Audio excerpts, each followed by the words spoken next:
for his 3 transgressions. He said, "O Lord, you are formless, but I have thought of you in my meditation as endowed with form." This is one of the transgressions. Then, you are beyond speech, but I have sung your hymns. You are the all-pervading Spirit, but I have made pilgrimage to sacred places. Be gracious, O Lord, and forgive these 3 transgressions of mine. Chidananda said, God has form, yes. God is formless too, yes. Further, He is beyond both form and formlessness. No one can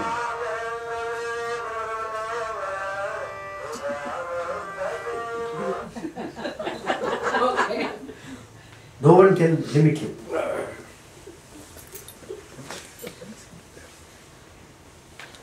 See how nicely Sri puts forth the points. Another illustration he gives. Once a person went into a wood and saw a beautiful creature on a tree. Later he told a friend about the creature and said, "Brother, on a certain tree in the wood I saw a creature colored red." The friend answered, "Oh, I have also seen it, but why do you call it as red? It is green." And another fellow, third person, he said, "Oh, no.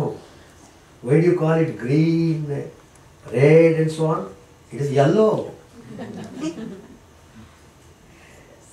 Then other persons began to describe the animal as having different colors as violet, blue, black and so on.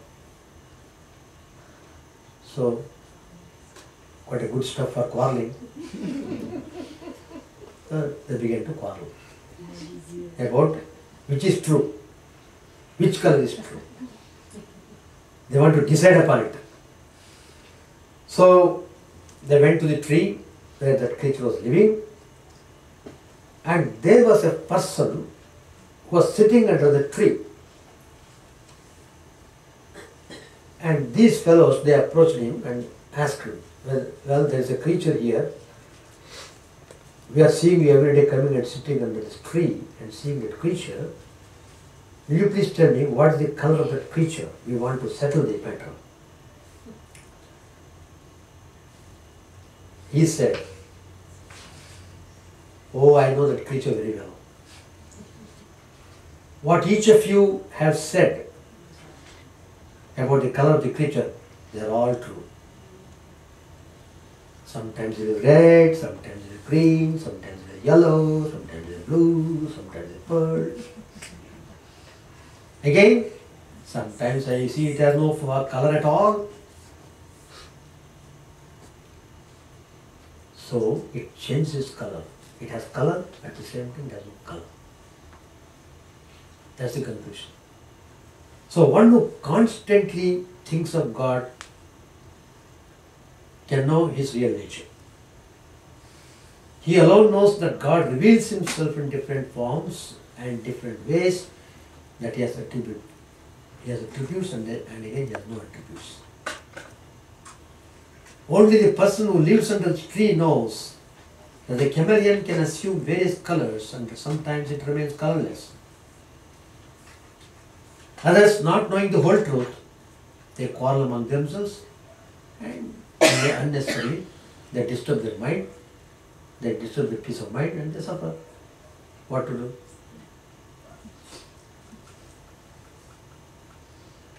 So like that.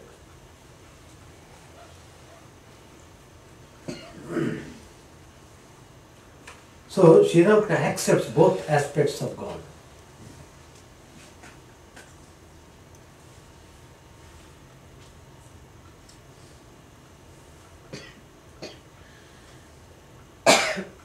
People compare bhakti, love of God, to the cooling light of the moon, and jnana, knowledge, to the burning rays of the sun.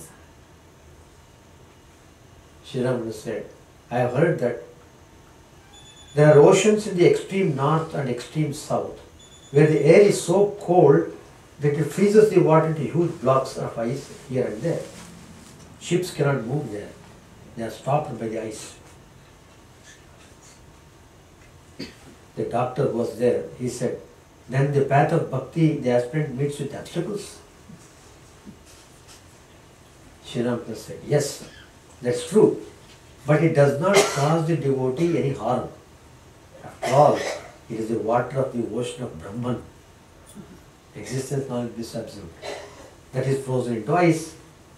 It will not injure you if you continue to reason, saying, for instance, that Brahman alone is real and the world illusory. This reasoning will awaken in you jnana, knowledge, which like the sun will melt the ice of divine forms back into the infinite ocean of Brahman existence, knowledge, bliss, absolute. In the samadhi that comes at the end of reasoning and discrimination, no such thing as I exists. But it is extremely difficult to attain it. I consciousness lingers so persistently. That's why man is born again and again in this world. As long as you maintain your ego, ahankar, you have to keep coming back and forth. A question may be asked, where is the need for faith? Cannot man use his intellect and know things? No. Because of the limitations of the mental process, antakarana is filled with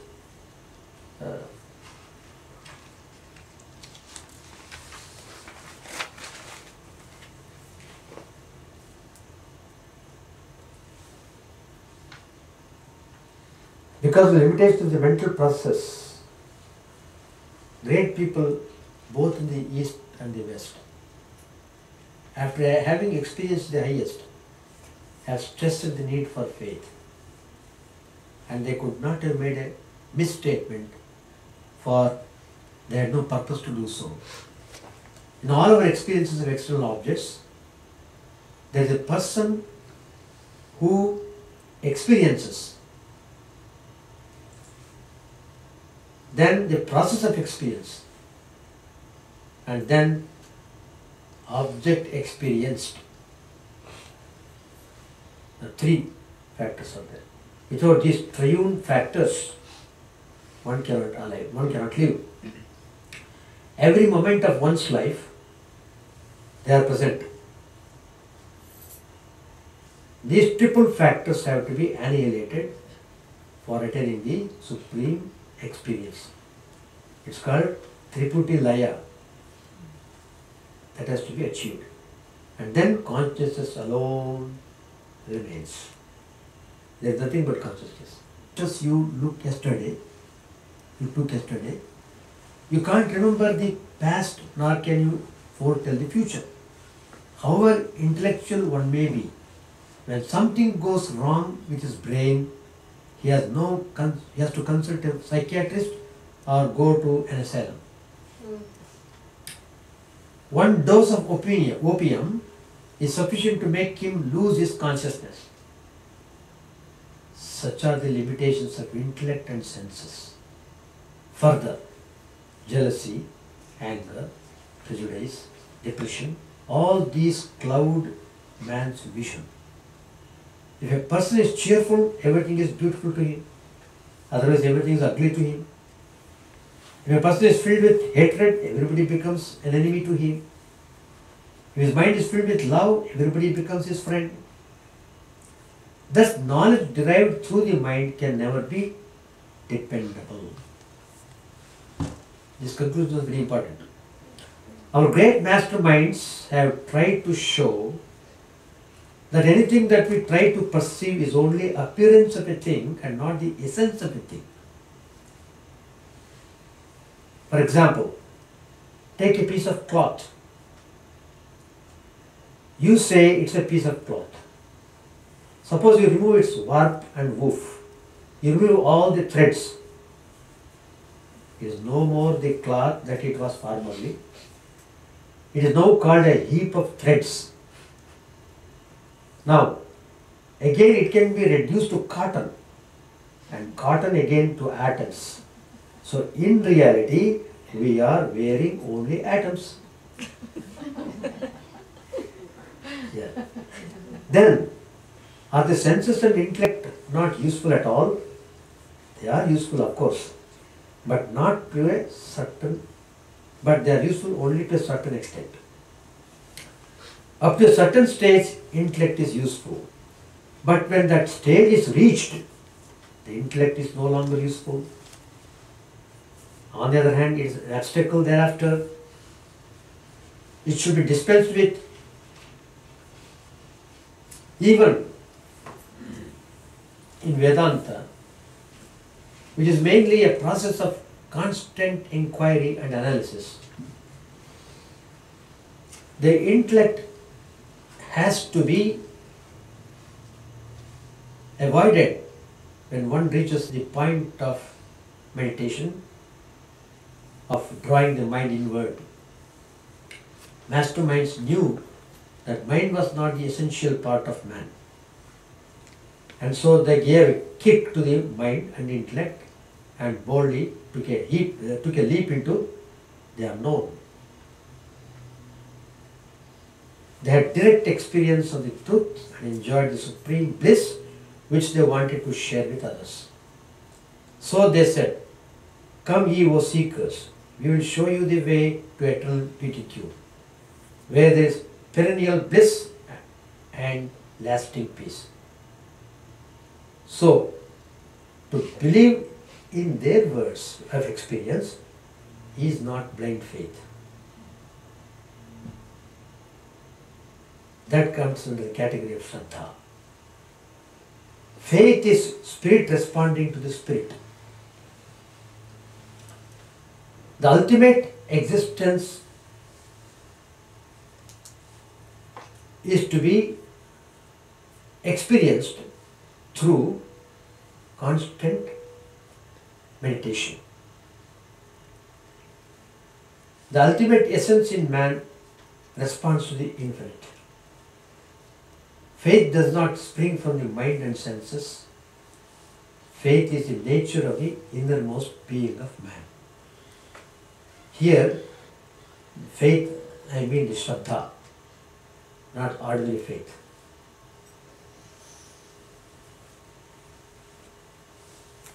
Shraddha is a power. It's a great primal power which elevates man and lifts him to the transcendental experience.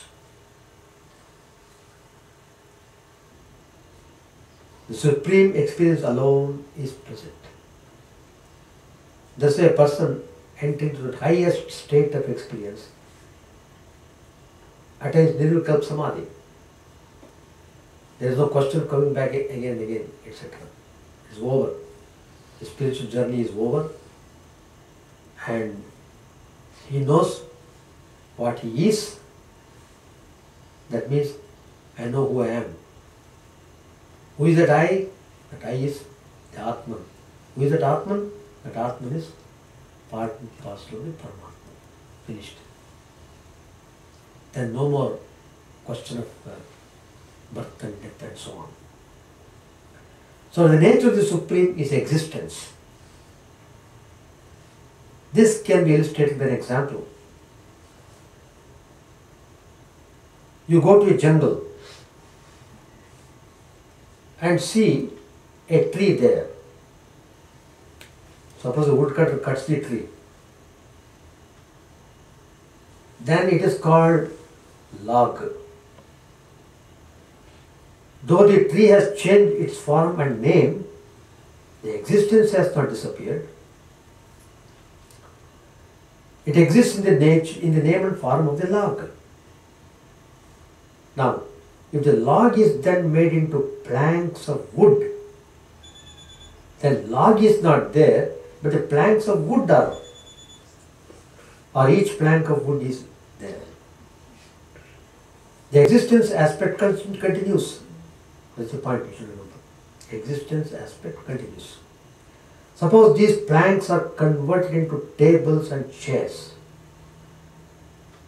Then the planks are not there, but still the tables and chairs are there. If after some years the tables and chairs become useless and are reduced to pieces of wood, then the tables and chairs are not there. If these pieces of wood are burnt, then the ashes remain.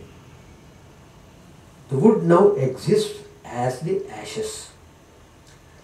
And if the ashes are also annihilated, according to the scientists, they still remain as what?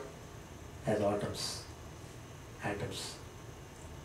Thus, existence continues. The ultimate truth is existence, eternity. That's the truth. But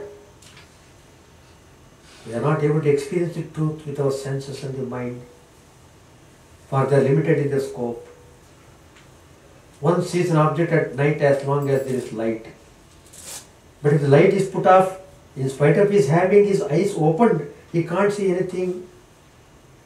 So the eyes depend on the external object for seeing, namely the light. But suppose there is too much light, the eyes cannot see. The eyes will be dazzled or even perpetually blinded by excessive light, as for instance of an arc light. Again, if a curtain hides an object, the eyes cannot perceive it. If a crystal clear glass tumbler is filled with pure water, from a distance it cannot be said whether it contains water or not. If you are affected with cold, you can't smell an object. You can't hear a very low sound, and a powerful sound may deafen your ears. When you are absorbed in some thought, you can't hear the external noises. However delicious it may be, a third or fourth cup of milk ceases to be delicious. If the milk was really delicious, it must have been delicious always. Then how is it that a fourth cup of milk is not delicious and a fifth cup causes vomiting? So, our senses are limited in their scope. We can't have uniformity of experience through the senses. We cannot remember what all dish. The great intellect Adi Shankara himself has laid down Shraddha as one of the sixfold virtues in Sadhana Chatushtaya,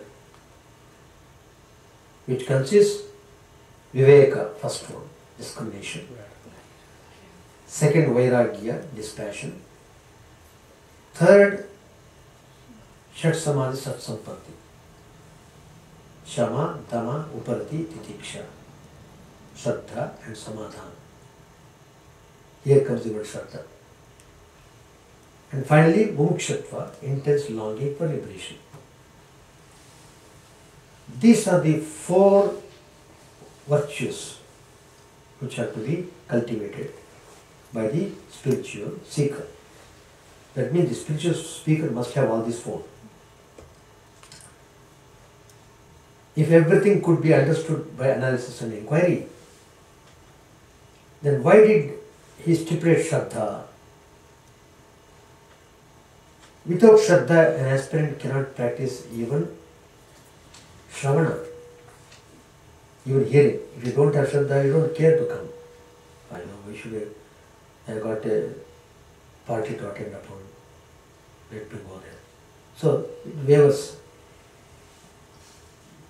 You succumb to your wavering of mind. That means, aspirant cannot practice even Shravana, hearing, without Shraddha. If he has no Shraddha in the teacher, if he doubts that what his teacher says may be incorrect, how can he learn anything at all?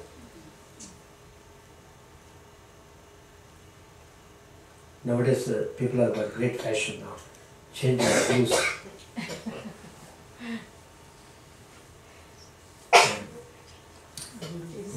experience I had. One person came to me,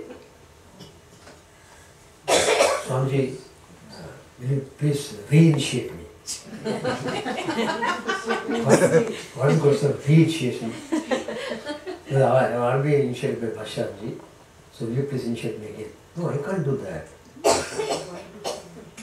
Why not? Then I didn't want to argue.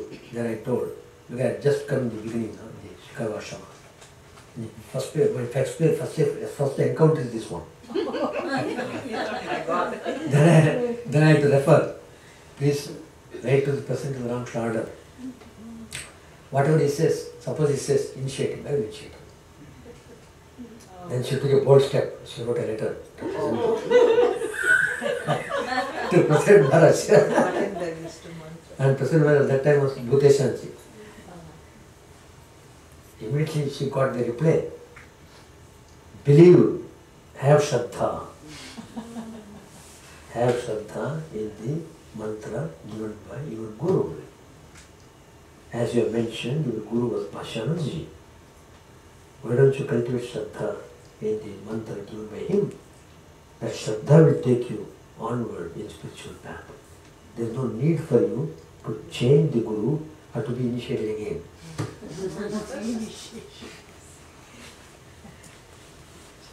And do you know, she showed that letter to me. And then, most amusing part is, that letter has come from President Maharaj. She should cherish it with great value. President Maharaj has in reply said, that lady, whose name I don't want to mention, she threw away that letter into the trash. So you can imagine what kind of Shraddha she is having, and how can you expect such a person to improve at all in spiritual life? And how do you understand, how do you conclude that she has understood spirituality? Zero. Zero. So what I am telling is,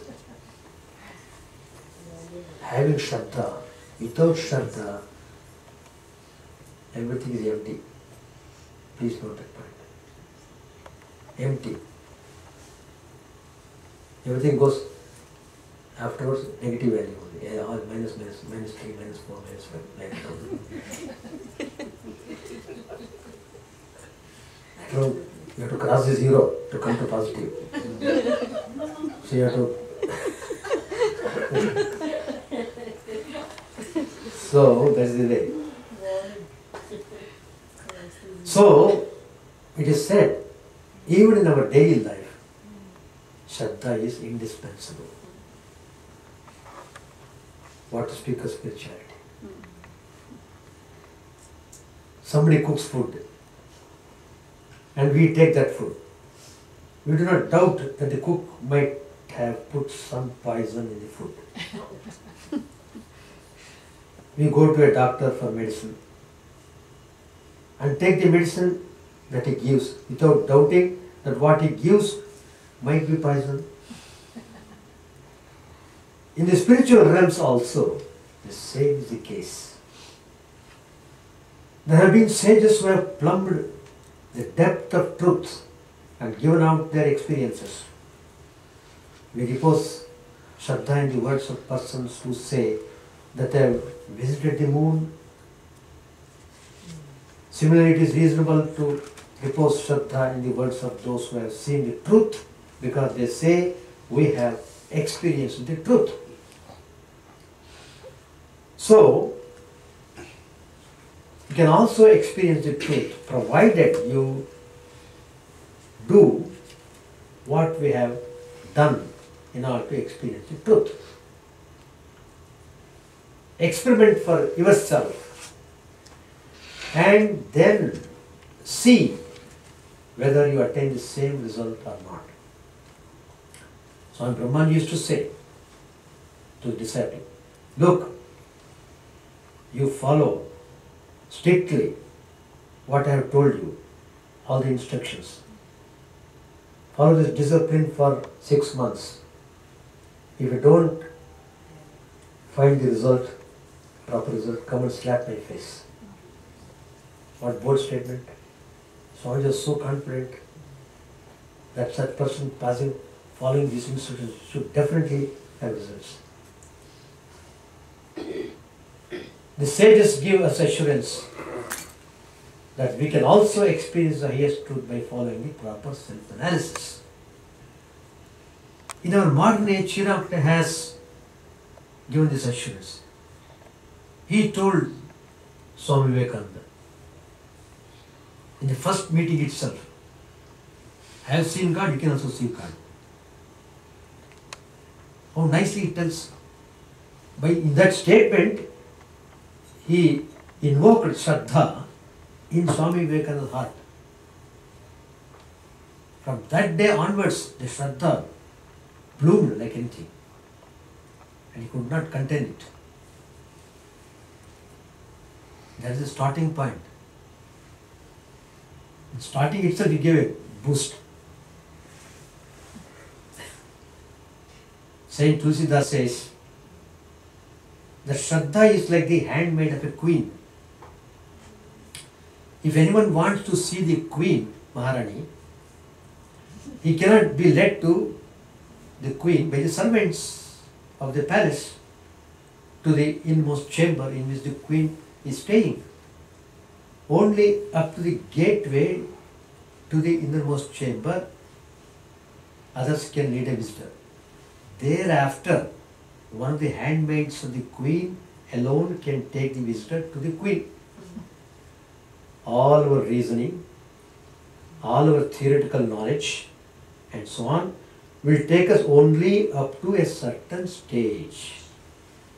Beyond that, they cannot help us, but only Shraddha can help us in attaining the supreme experience. So, Shraddha is necessary for all aspirants. Be a Raja Yogi, be a Karma Yogi, be a Bhakti Yogi, be Yogi of any category you want. But Shraddha is very, very, very important. And Lord Krishna himself has said in the Bhagavad Gita, Shraddhavan labhate jnanam. Jnana means supreme, Paramananda, the realization of the truth. That is jnana, the supreme wisdom. Chidananda said to Mani Malik, you are leading householders' lives. It is necessary for you to live in the company of holy men. First of all, the company of holy men. Then it should be immediately followed by faith, Shraddha, in God.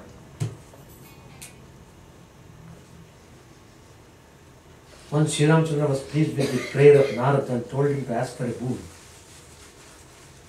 Narad prayed for pure love and said further, O Ram, please grant that I may not be deluded by thy world bewitching Maya. Sri Ramchandra said, that's all right, but ask for something else. Narad replied, I don't want anything else. I pray only for pure love. So, his Shraddha prompted him to ask that. Oh, I want love and love alone, nothing else. So, I pray only for pure love. Pure love.